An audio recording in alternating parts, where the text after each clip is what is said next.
Chapter 6 में भगवान श्री कृष्ण अर्जुन से कहते हैं कि तू पूरी तरह से योगी बन, यानी वो अर्जुन को योगी बनने के लिए कहते हैं। तो चैप्टर 6 के अंत में भगवान ने स्पष्ट कहा है कि मेरी भक्ति में मन को एकाग्र कर। जैसे ही व्यक्ति कृष्ण की भावना से युक्त होता है, यानी अपने मन को कृष्ण भक्ति में एकाग्र करता है, तो वह स्वतः ही परमात्मा के विषय में पूरी तरह जान सकता है, जान लेता है। कि अब सुनो, अर्जुन से कहते हैं कि अब सुनो कि तुम किस तरीके से अपने मन को मुझ में आसक्त करके और योगाभ्यास करते हुए तुम मेरे बारे में पूरी तरह जान सकते हो। अब मैं तुमसे फिर से ये ज्ञान कहूँगा कि जिसे जान लेने पर तुम्हें कुछ भी जानने के लिए शेष नहीं रहेगा। श्री भगवान कहते हैं कि कई हजार मनुष्यों में से कोई एक सिद्धि के लिए प्रयत्नशील होता है। सिद्धि, मुझे लगता है कि यहाँ पर सिद्धि भगवान कृष्ण में अपने मन को पूरी तरह से एकाग्र करना है, सिर्फ उन्हीं की चाह रखना है और सांसारिक चीज़ों से कोई भी अपना नाता नहीं बनाए रखना है। इस तरह सिद्धि प्राप्त करने वालों में से विरला ही कोई एक मुझे वास्तव में जान पाता है। श्री भगवान कहते हैं कि पृथ्वी, जल, अग्नि, वायु, आकाश, मन, बुद्धि तथा अहंकार, ये 8 प्रकार से विभक्त मेरी अपरा प्रकृतियाँ हैं। अपरा अर्थात यह मेरी जड़ प्रकृति है और इससे दूसरी को, जिससे यह संपूर्ण जगत धारण किया जाता है, मेरी जीव रूपा अर्थात परा प्रकृति जान, चेतन प्रकृति जान।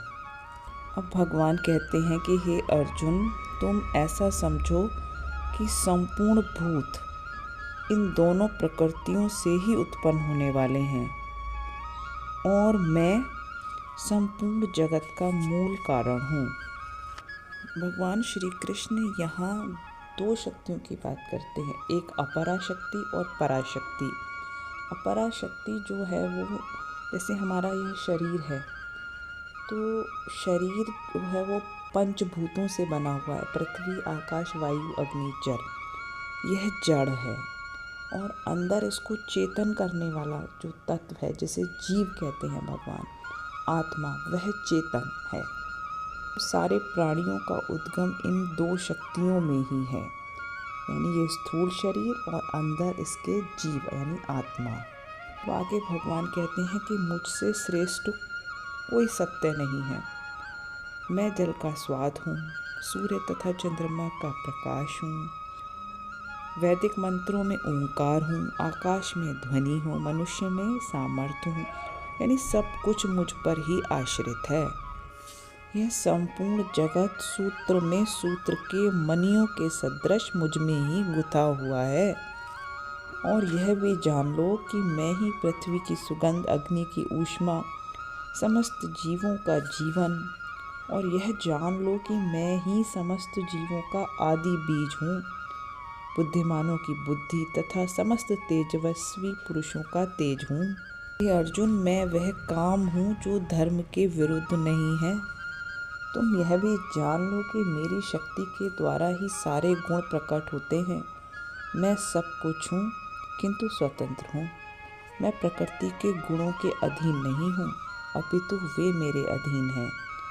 पर तीनों गुणों के द्वारा मोहग्रस्त यह सारा संसार मुझ गुणातीत तथा अविनाशी को नहीं जानता।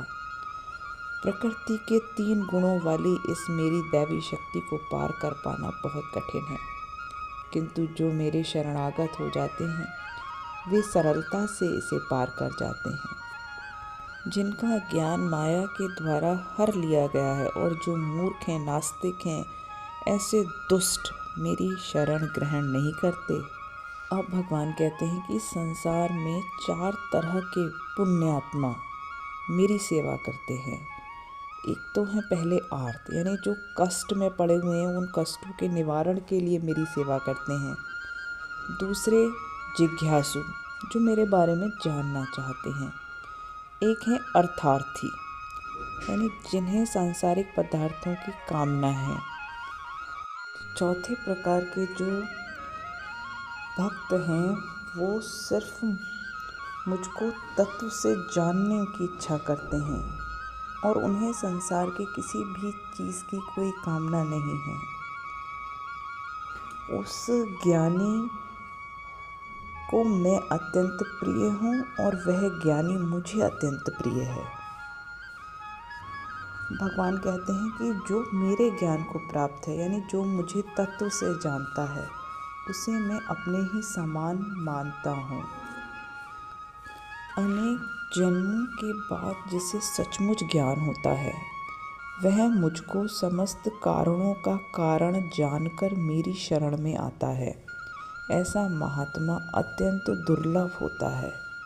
भगवान कहते हैं कि जिनको सांसारिक पदार्थों की इच्छा होती है, वे देवताओं की शरण में जाते हैं और अपने अपने स्वभाव के अनुसार एक विशेष देवता की पूजा करते हैं। मैं प्रत्येक जीव के हृदय में स्थित हूँ। जैसे ही कोई किसी देवता की पूजा करने की इच्छा करता है, मैं उसकी श्रद्धा को स्थिर कर देता हूँ, जिससे कि वह उसकी भक्ति कर सके।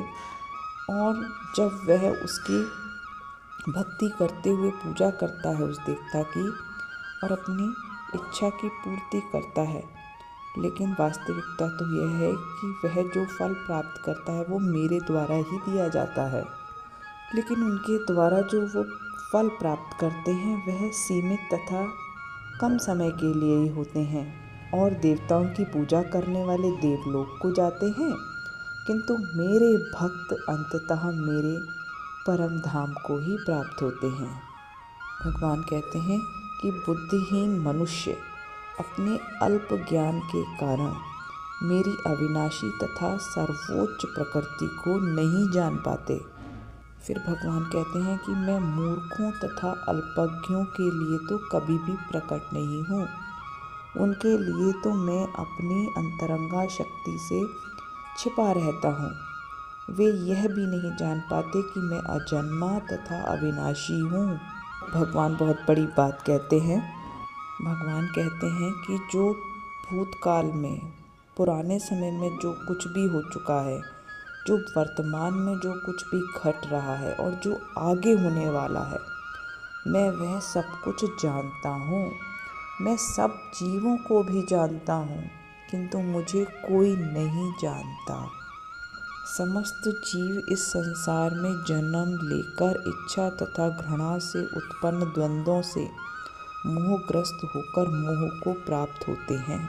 भगवान कहते हैं कि जिन मनुष्यों ने पूर्व जन्मों में तथा इस जन्म में पुण्य कर्म किए हैं और जिनके पाप कर्मों का पूर्णतया उच्छेदन हो चुका है, यानी जिनके पाप समाप्त हो चुके हैं, वे ही इस मोह के द्वंद्वों से मुक्त हो पाते हैं और फिर वे संकल्प पूर्वक मेरी सेवा करते हैं।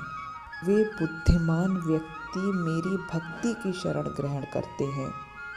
वे वास्तव में ब्रह्म हैं, क्योंकि वे अपने दिव्य कर्मों के विषय में पूरी तरह से जानते हैं।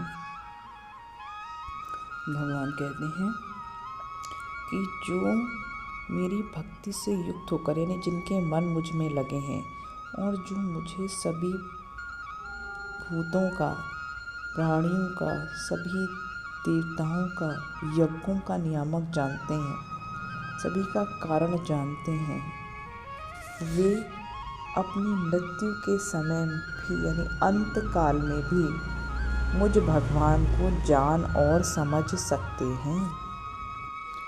राधे राधे। जय श्री कृष्ण। बोलो श्री कृष्ण भगवान की जय।